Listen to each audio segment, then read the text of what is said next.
Hello students, क्या हाल चाल है। आई होप आप सब बढ़िया होंगे और पढ़ाई लिखाई एकदम मस्त जबरदस्त चल रही होगी। तो आज हम करने वाले हैं सीक्वेंस ऑफ सीरीज का एक बेहतरीन क्वेश्चन जो कि काफी अच्छा क्वेश्चन है। और इस क्वेश्चन में स्टूडेंट्स क्या गलती करते हैं, बेसिकली इसमें जो टर्म दे रखा है वो रेसिप्रोकल दे रखा है, तो इसमें कंफ्यूजन होती है ना। तो आइए हम इस क्वेश्चन को एकदम डिटेल यहाँ पे एक्सप्लेन करूंगा मैं इसको आज।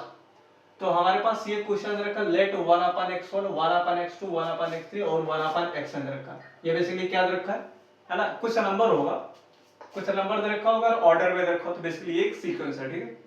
फिर इसने बोला कि x i not equal to 0। अच्छा, x i not equal to 0 का मतलब क्या है, ये आपको वार्निंग दे रहा है। वार्निंग क्या दे रहा है यहाँ पे कि अगर आप i की वैल्यू 1 पुट करोगे तो x1 नॉट इक्वल टू 0। अच्छा, यहाँ पे x1 मतलब नीचे है, मतलब क्या होता है कि डिनोमिनेटर जीरो नहीं होना चाहिए, है ना। डिनोमिनेटर अगर जीरो हो गया तो पूरी कहानी खत्म हो जाएगी, है ना। क्वेश्चन यही, है ना, शुरू होते ही खत्म हो जाएगा, ठीक है। अब यहाँ पे जो ये सीक्वेंस रखा वो क्या है, एपी में है। एपी मतलब अर्थमेटिक प्रोग्रेशन। अर्थमेटिक प्रोग्रेशन मतलब क्या होता है, कंसेक्यूटिव टर्म्स का डिफरेंस क्या होता है, कांस्टेंट होता है, ठीक है। फिर इसने बोला सच दैट, ऐसा है कि x1 इक्वल टू 4 दे रखा है एंड x21 इक्वल टू 20 दे रखा है। अच्छा, दो इंफॉर्मेशन दे रखी है।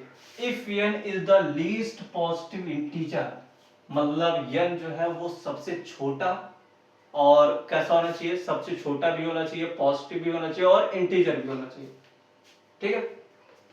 फॉर विच, जिसके लिए xn जो है 50 से बड़ा है। अच्छा, ये xn क्या है, अच्छा ये xn जो है वो nth वाला आदमी है ना, nth वाला आदमी, लेकिन ये ap का आदमी नहीं है, ये बेसिकली hp का आदमी बन गया, ठीक है। अगर आप इसका रेसिप्रोकल को कर दोगे तो ये क्या बन जाएगा, यहाँ पे hp में कन्वर्ट हो जाएगा, ठीक है।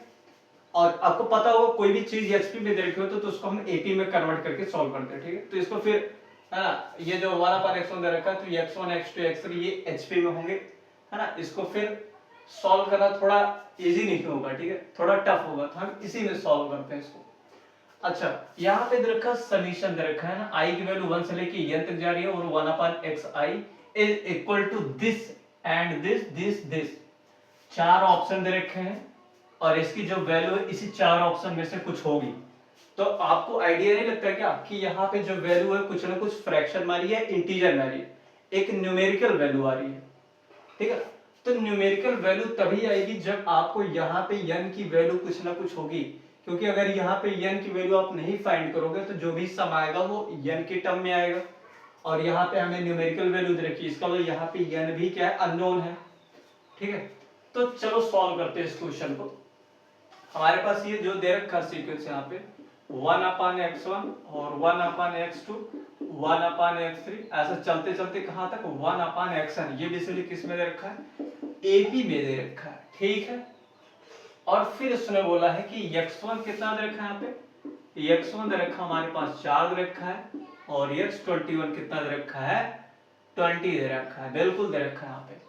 और यहाँ पे और भी दे रखा है कि n जो है वो लीस्ट पॉजिटिव इंटीजर होगा, ठीक है।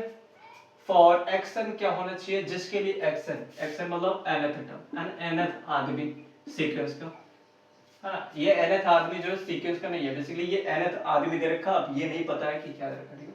अभी जब इसको हम रेसिप्रोकल करेंगे तब हमें पता चलेगा, हाँ ये nth आदमी क्या होगा, इस AP का होगा, ठीक है। कोई बात नहीं, xn दे रखा हमारे पास 50। फिर आपको ये बताना है, ठीक है। तो हम इसको क्या करते हैं, हम इधर लिख लेते हैं। हमें ये अगर बताना है i की वैल्यू 1 से लेके n तक, और यहाँ पे 1/xi इक्वल हमें ये बताना है, ठीक है। तो सबसे पहले हम यहाँ से स्टार्ट करते हैं। अगर मैं बोलूं x1 इक्वल टू 4 रखा तो 1/x1 कितना होगा, 1/4 होगा। तो बेसिकली हमारे पास क्या हो गया, जो एपी दे रखी है उसका फर्स्ट टर्म आ गया। फर्स्ट टर्म कितना होगा, 1/4 होगा। अच्छा, ये x21 दे रखा है, तो ये मैं x1/x21 लिख सकता हूँ यहाँ पे मैं, तो ये 1 कितना हो जाएगा, 20 हो जाएगा। अब ध्यान से देखो, ये एक ऐसा टर्म है जो एपी का है, और एपी का कौन सा टर्म है, 21वां आदमी है, 21वां आदमी।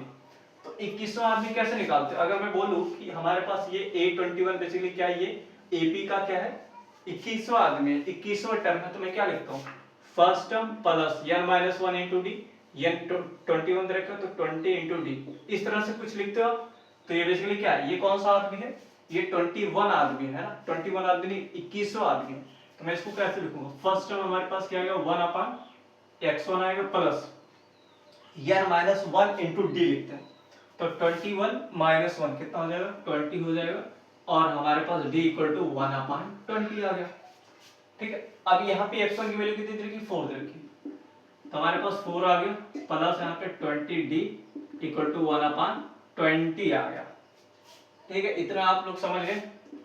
फिर हम क्या करेंगे 20d इक्वल टू 1/20 माइनस 1/4, तो हमारे पास कितना आ गया, यहाँ पे हमारे पास आ जाएगा कितना 1/20 दे रखा है यहाँ पे, और उधर जाएगा कितना बन जाएगा, हमारे पास बन जाएगा 20, यहाँ पे एलसीएम लेने पे 20 बन जाए 20 तो 1 आएगा, माइनस यहाँ पे 4 पंचे 20 तो 5 आ जाएगा, और ये 20d आ जाएगा। ठीक है, तो d इक्वल टू यहाँ पे -4/20 यहाँ पे, और ये भी नीचे आएगा तो 1/20 बन जाएगा, 4 पंचे 20, आप इसको भी काट सकते हो, मैंने है ना कोई जरूरी नहीं की, तो 4 पंचे 20 होगा 20 पंचे 100, तो -1/100 आ गया। हमारे पास कितना आ गया -1/100 आ गया।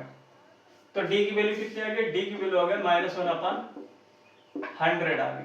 ठीक है, अगर d की वैल्यू 1/100 आ गई तो अब हम क्या करते हैं, अब हम इसको करते हैं सॉल्व। ठीक है, ये एक्शन दे रखा है, लेकिन एक्शन तो हमें पता नहीं है, लेकिन हमें 1/एक्शन पता है कि वो क्या होगा, 1/एक्शन जो है वो बेसिकली nth आदमी है किसका, AP का।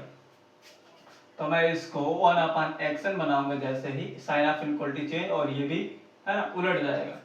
अब देखो ये nth टर्म है किसका, AP का, तो nth टर्म क्या होता है, first term plus n-1 into D less than 1/50। ठीक है, 1/एक्शन मतलब यहाँ पे 1/4 प्लस यहाँ पे n-1 इंटू डी, डी की वैल्यू -1/100 आ जाएगा, और ये लेस देन यहाँ पे 1/50।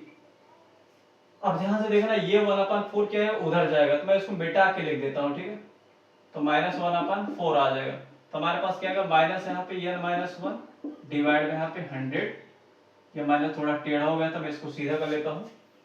तो हमारे पास आ जाएगा कितना, एलसीएम लेंगे तो कितना आएगा 100 आएगा। हाँ, बोर तो नहीं हो रही हो, यहाँ पे बहुत ही इजी क्वेश्चन है, हालांकि दिखने में लगता नहीं इजी। तो हमारे पास 50 दूना 100 हो गया, तो 2 के 2 यहाँ पे माइनस 4 से काटेंगे तो 25 से 25 यहाँ पे। ठीक है, तो ये बेसिकली क्या हो जाएगा, ये बेसिकली हो जाएगा 23 माइनस में 23। ठीक है, और 100 से 100 क्या हो गया, हलाल हो गया यहाँ पे।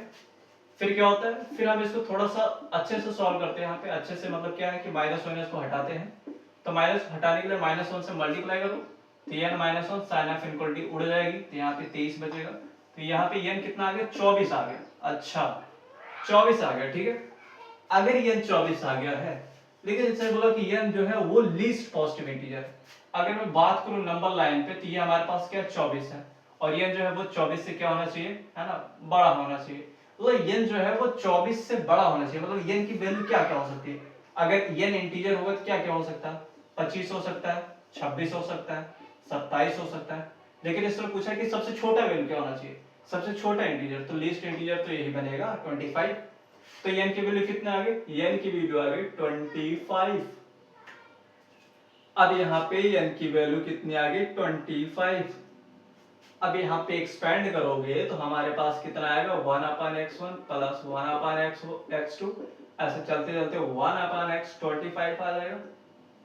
अब इसको सॉल्व करने का तरीका यही है कि मैं 1/x1 प्लस, इसको मैं लिख सकता हूँ 1/x1 प्लस 2 - 1 मतलब d हो जाएगा, है ना, ये -1 इंटू डी यहाँ पे भी कर रहे हैं हम, यहाँ पे 1/x प्लस यहाँ पे 2d, यहाँ पे ऐसे चलते चलते यहाँ पे 1/x1 प्लस यहाँ पे 24d आ जाएगा। ठीक है, अब देखो मैं इकट्ठा कर रहा हूँ, हमारे पास टोटल कितने आदमी हैं 25 आदमी हैं, और सभी से मैं अगर 1/x1 निकालो तो टोटल कितने आदमी बनेंगे, तो 25/x1 बनेंगे प्लस, अब देखो d जो है वो सेकंड नंबर से उठा रहा हूँ, तो अगर मैं d कॉमन ले लेता हूँ, यहाँ पे 1 2 यहाँ पे ऐसे 24 तक जा रहा है, तो 1 + 2 + 3 यहाँ पे ऐसे कहाँ तक 24 तक जा रहा है। ठीक है, अब ध्यान से देखना यहाँ पे मैं 25 है यहाँ पे, और x1 कितना है 4 है, प्लस d कितना है -1/100 है यहाँ पे, और देखो ये क्या है 24 नेचुरल नंबर का सम है, फर्स्ट 24 नेचुरल नंबर का सम, तो बेसिकली 24 × 25 डिवाइड बाय कितना आएगा 2 आ जाएगा, तो 2 से काटेंगे तो 12 कटेगा, यहाँ पे 12 आ जाएगा। 25 ने है ना 100 को काटा, जैसे है ना लोगों को कटता है। फिर मैंने यहाँ पे 4 से 12 को काटा, 3 आ गया हमारे पास, ठीक है। अब देखो ध्यान से कि हमारे पास आ गया 25/4, और माइनस को भूल मत जाना है ना, जैसे है ना कोई किसी खास आदमी को नहीं बोलता। तो हमारे पास क्या हो जाएगा 25/4 और 3 आ जाएगा, तो 4 3 12, तो 25 माइनस यहाँ पे 12 बटा यहाँ पे 4 आ जाएगा। तो हमारे पास आ गया कितना 13/4। तो ये हमारे पास फाइनल आंसर आ जाएगा। आई होप आपको ये क्वेश्चन एकदम बढ़िया से समझ में आया होगा। तो जो नेक्स्ट क्वेश्चन होगा मैं वो नेक्स्ट वीडियो में कराऊंगा, बना भी करा देता हूँ, कोई दिक्कत नहीं।